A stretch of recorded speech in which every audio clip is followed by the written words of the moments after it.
Hey guys, ECRG here, back with another episode. I'm just gonna go ahead and get right into it. The title of this episode is Why You Should Change Jobs Every 2 Years, especially in the clinical trials industry. So, why you should job hop every 2 years. And I've kind of touched on this subject before, and I've brought about themes such as mobility is better than loyalty, especially in the clinical trials industry. And now I've got my friend Forbes. A lot of you guys may have heard of Forbes. You know, Forbes magazine, Forbes.com. You may have heard about them. To back up, not just in clinical trials, but every industry. And I'm going to show you, they got figures for the average job market, but we know in clinical research and clinical trials that it is an even better job market than your average job market, just because of the demand of certain positions, that once you get that experience, you really could be taking your salary to the next level. So I'm going to go ahead and talk about it with regards to this article. So, it says the average job hopper, the average person that changes their job will get, and this is by Legal Technology Solutions. I don't know much about that company. I don't even know why I cited them, but they say that the average person will get at least an 8 to 10% pay increase in the average market. And on the higher end, they'll get a 20% pay increase. Well, that's pretty good for the average market, but we're in the clinical trials industry. And I know from personal experience myself, when I changed jobs, I got a 50% pay increase, almost 50%. Okay. It was like 40 something percent, almost 50% pay increase. So those numbers are low. And I know other people too who have gotten way higher pay increases than that, way higher. So this is citing 20% as the high end, but so we know we've gotten way higher than that. And then they come down here later on and say, sticking with the same employer for more than 2 years costs the employee 50% or higher in their lifetime wages. So it's going to cost you at least 50% of your accrued money by sticking with employers longer than 2 years. So let me just put that in perspective. Everyone knows the secret is out. You have got to change jobs. I say max 2 years, but definitely max 3 years. You have got to change jobs. And this is the nature of not just clinical trials, but the nature of the job market in general, but especially in clinical trials. It is just the nature of it. You have got to change jobs until you get to where you want to get to. You've got to change jobs to get to project management. You've got to change jobs when you're a CRA. And there's actual other hidden benefits to changing jobs while you're a CRA. We've went into that before, but that's not really what this video is about. But you have got to change jobs every 2 years to make the most money, if that's what you're interested in. Now, a lot of people are hesitant to change jobs, but I'm going to go ahead and state some facts for you. So your salary, the salary that they're paying you, they're making a lot more money off of you with. So they're probably charging the client twice your salary or more for the work that you do.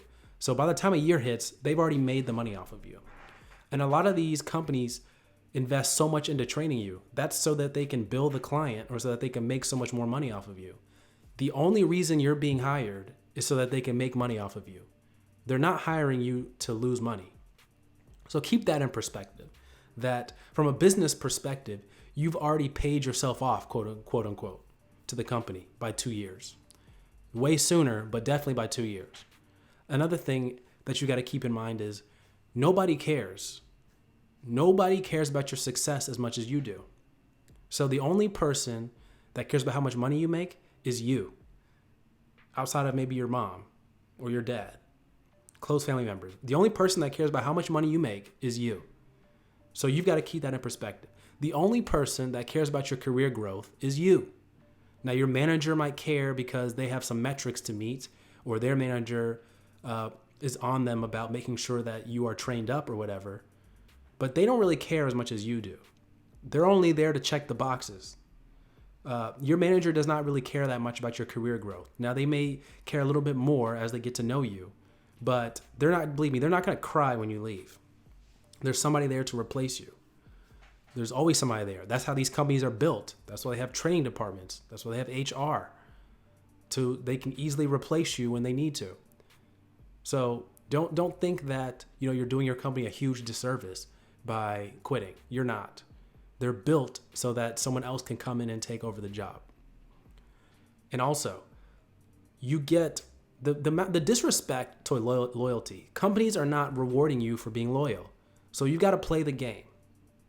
You've got to play the game. You've got to change companies at least every 2 years, especially when you're trying to get to where you want to go. You've got to play the game. If companies wanted to change it, they could. Just all they would have to do is pay people more that stay there longer. So they say after 2 years, you get a much bigger pay increase instead of having someone who's brand new come into your job getting paid more than you do when they don't even really know how to do the job when you've been there for, let's say, 2 years. That new person that comes in, they're making more money than you likely, and they don't know how to do the job yet.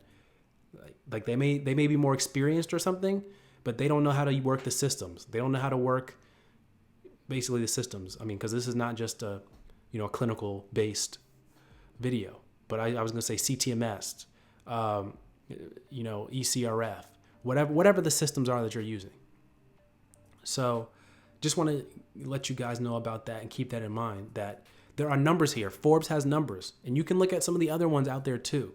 You guys know this by now. You have got to change jobs to make the most money. Now, a lot of people are having trouble even getting into the clinical research field, and that's a totally different subject altogether. But we can help you with that. A lot of people are having a lot of trouble getting in. And what I say to you guys is you don't have to struggle. Let me help you. Email me your resume at eliteclinicalgroup@gmail.com, and let's work through this together. You don't have to learn after getting rejection after rejection after rejection that it's your resume that needs help. So go ahead, let me help you. eliteclinicalgroup@gmail.com. Don't waste any more time. Don't waste any more money. Don't waste any more effort. Let's do this right now. All right, guys, just want to let you guys know that it is up to you to take your career by your hands and get to where you want to go. It is up to you. Take care.